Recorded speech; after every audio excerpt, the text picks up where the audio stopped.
one thing I'm really glad that my parents didn't do, that I know a lot of people would have, is because doctors told my parents, be careful with him, he's this, he's that, don't get him hurt, don't this, don't that.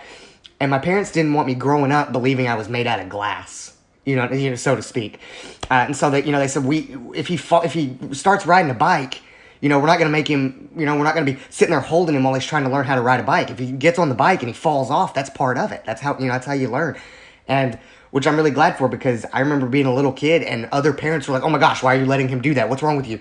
You know what I mean? That and my parents were like, he's fine. If something happens, and then obviously then we'll figure it out. But, they didn't want, like I said, they didn't want me growing up thinking I was made out of glass, because so many people treated me like that, which is really good.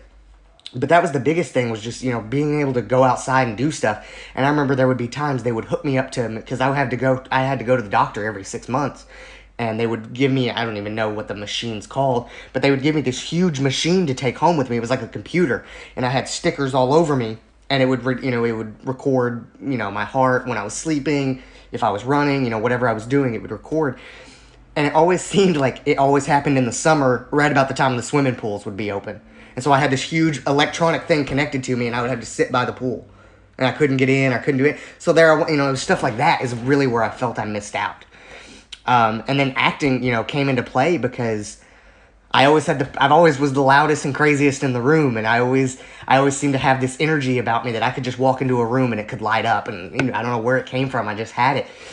And so my parents always thought, we need to find something that he can do, that when all the other kids are going to football workouts and this and that and this, he has something he could be really good at.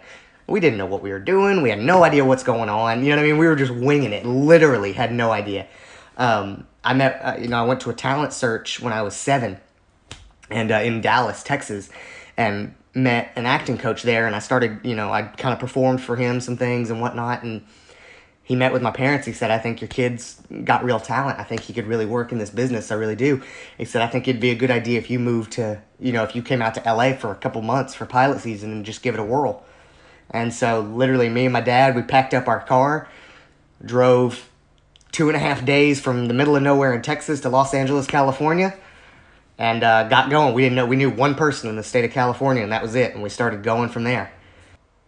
So it seems like your parents handled everything really well and not being pushy or anything about that. So what would your advice be to parents where their children are interested in acting, or if they're the ones maybe kind of pushing their kids to do it? I see so many people that come out here with their kids, and you can tell from the second they get here, the kids don't want to do it. It's completely all the parents.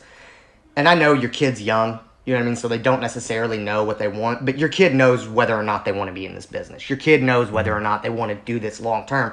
And I didn't always know, but for the most part, I've always kind of had the same mindset with it. When I was actually doing it, I loved doing it. But when I was sitting around, I hated it. And I kind of looked at it as a chore.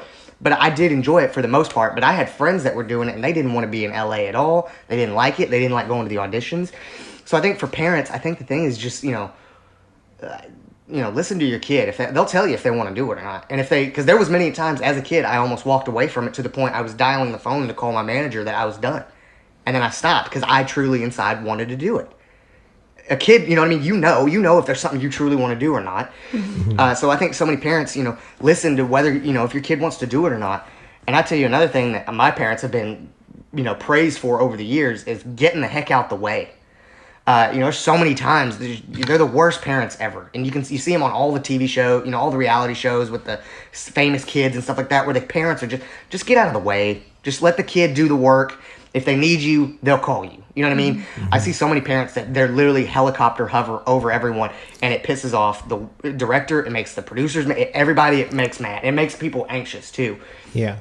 My parents, literally, my mom would bring a book and just sit on set, and if I needed her, I'd go find her. If somebody, we needed to get her for someone would go find her for me. Other than that, I didn't really see my parents much when I was on set and doing stuff like that. They would just stay out of the way. There would be a lot of times they'd be like, do you want me to just stay in the trailer? I'll just stay in here. I got a book and, whatever. I can just do that. Which my parents have always, like I said, people have always said, thank you for not being, one of those parents. The showbiz mom is what they call it. Because there's so many of them. So that's my biggest thing I tell parents is, truly listen to your kid, because they'll tell you based on the way they act and the way they do things if they truly want to do this or not. Because I think at such a young age, they don't know well enough about wanting to do it just for the fame and doing it just for the money. They don't understand it's such a young, from what I experienced.